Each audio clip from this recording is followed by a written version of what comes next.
ഒരു 10-35-40 ജെല്ലടങ്ങുന്നതാണ് ഒരു ബോൾ. ആ ബോളിൻ്റെ അകത്ത് ഫുള്ളും ഇവനങ്ങ് കഴിച്ചു.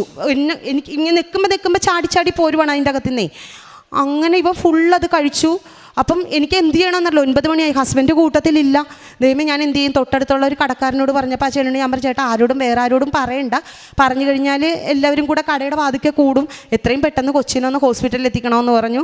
നേരെ തൊട്ടടുത്ത് ഞാൻ പറഞ്ഞല്ലോ ആർത്തിങ്കൾ ഹോസ്പിറ്റലാണ്. അവിടെ ചെന്നപ്പോൾ കുഞ്ഞിനെ എടുത്തില്ല. അവർ പറഞ്ഞു വയറ് കഴുകേണ്ടി വരും, ട്യൂബ് മൂക്കിലൂടെ ഇട്ട് വയറ് കഴുകേണ്ടതായിട്ട് വരും, പെട്ടെന്ന് കൊച്ചു അസ്വസ്ഥത കാണിക്കുന്നതിന് മുന്നേ കൊച്ചിനെ എത്രയും പെട്ടെന്ന് അടുത്തുള്ള ഹോസ്പിറ്റലിൽ എത്തിക്കാമെന്ന് പറഞ്ഞാൽ അവർ വിട്ടു.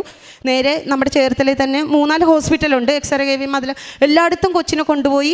ഒരിടത്തും കുഞ്ഞിനെ എടുത്തില്ല. അപ്പം ചേച്ചി കയറിയപ്പം മുതൽ ചേച്ചി ഈ ഉടമ്പടി വസ്തുക്കളായ നമ്മുടെ തൈലം, ഉപ്പ് എല്ലാമായിട്ട് അവൾ പെട്ടെന്ന് കയറിയത് വന്ന് വണ്ടിയിലേക്ക്. എൻ്റെ കയ്യിൽ ഇതൊന്നും ഇല്ല, എൻ്റെ കയ്യിൽ കാശിരുവം മാത്രമേ ഉള്ളൂ, ബാക്കിയൊക്കെ എല്ലാം വീട്ടിലാണല്ലോ. അപ്പോൾ ഇവൾ പെട്ടെന്ന് വന്ന് അങ്ങനെ കയറി. അപ്പോൾ ഇവൾ കയറിയപ്പം മുതൽ കുഞ്ഞിൻ്റെ നെറ്റിക്ക് ഇവളിങ്ങനെ കുരിശ് വരച്ച് പ്രാർത്ഥിച്ചുകൊണ്ടിരിക്കുവാണ്. മാതാവേ, കൊച്ചിനൊരു ടാബ്ലറ്റ് പോലും കൊടുക്കാനായിട്ട് ഇടവരുത്തരുത്, ഡോക്ടർമാരൊന്നും എൻ്റെ കൊച്ചിനെ ചെയ്യരുത്, എൻ്റെ കൊച്ചിനെ ഇങ്ങോട്ട് തിരിച്ചു തന്നേക്കണം, ഒരു കുഴപ്പമില്ലാതെ തന്നേക്കണം, ഇതുപോലെ തന്നെ തന്നേക്കണം എന്ന് പറയണം. ഒന്നും ചെയ്യരുത്, എൻ്റെ കൊച്ചിനെ ഒന്നും ഉപദ്രവിക്കരുത്, ഒരു രീതിയിലും കൊച്ചിനെ വേദനിപ്പിക്കരുത്, അവനൊരു പാവം കുഞ്ഞാണ്. അപ്പം എന്നിട്ട് ഇവളെ ഇങ്ങനെ തൊട്ടുണ്ടാക്കി ഇരിക്കുക, കുഴപ്പമൊന്നും ഇല്ലാതിരിക്കുക. അങ്ങനെ ഞങ്ങൾ നേരെ അവിടെ ചെന്നപ്പോൾ ഡോക്ടർ വിളിച്ച് പറഞ്ഞുകൊണ്ട് ഡോക്ടർമാരെല്ലാവരും അവിടെ സജ്ജരായിരുന്നു.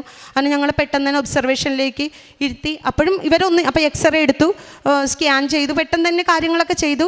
എന്നിട്ട് അവർ പറഞ്ഞ് ജെല്ലായതുകൊണ്ട് ഇതൊന്നും കാണാൻ പറ്റത്തില്ല, വയറിൻ്റെ അകത്തായതുകൊണ്ട് ഇതൊന്നും കാണാൻ പറ്റില്ല, കുഴപ്പമില്ല, ഒബ്സർവേഷനിൽ ഇരിക്കുമെന്ന് പറഞ്ഞു. പക്ഷേ ഇത്രയും ജെല്ല് വിഴുങ്ങിയതല്ലേ, 35-40 ജെല്ലോളം കുഞ്ഞ് വിഴുങ്ങിയതാണ്. അപ്പോൾ ഞാനും ചേച്ചിയും ഭയങ്കരമായിട്ട് പേടിച്ച് പ്രാർത്ഥനയിൽ കൊണ്ട് തന്നെ ഇരിക്കുവാണ്. ഇവളിങ്ങനെ കൊണ്ടുപോയ ഇത് നമ്മുടെ എണ്ണ തീർന്നു, ഇവൾ കുരിശ് വരച്ച് അങ്ങനെ ഇവൾ വയറിലൊക്കെ കുരിശ് വരച്ച് പ്രാർത്ഥിക്കുവാണ്. അങ്ങനെ അപ്പം ഞാൻ ചോദിച്ചു എന്താണ് കുഞ്ഞിനെ ഒന്നും നോക്കാത്തതെന്ന് ചോദിച്ചാൽ പറഞ്ഞു മെയിൻ ഡോക്ടർമാർ രാവിലെ വരും, നിങ്ങൾ ഒബ്സർവേഷനിൽ ഇരിക്കും, കുഞ്ഞ് എന്തെങ്കിലും വൊമിറ്റ് ചെയ്യുവാണെങ്കിലോ അല്ലെങ്കിൽ ലൂസ് മോഷൻ എന്തെങ്കിലും കാണിച്ചു കഴിഞ്ഞാൽ നമുക്ക് നോക്കാം എന്ന് കരുതി മാറ്റി വെയിറ്റ് ചെയ്തിരിക്കുവാണ്.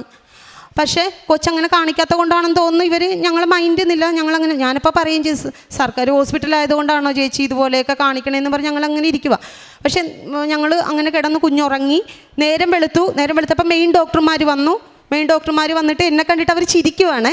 ഇത്രയും ജെല്ലി വിഴുങ്ങി, ഒന്നും കുഞ്ഞിന് രാത്രിയൊന്നും കുഴപ്പമില്ലായിരുന്നു. ഞാൻ പറഞ്ഞില്ല, അവൻ ഉറങ്ങി നന്നായിട്ടെന്ന് പറഞ്ഞു.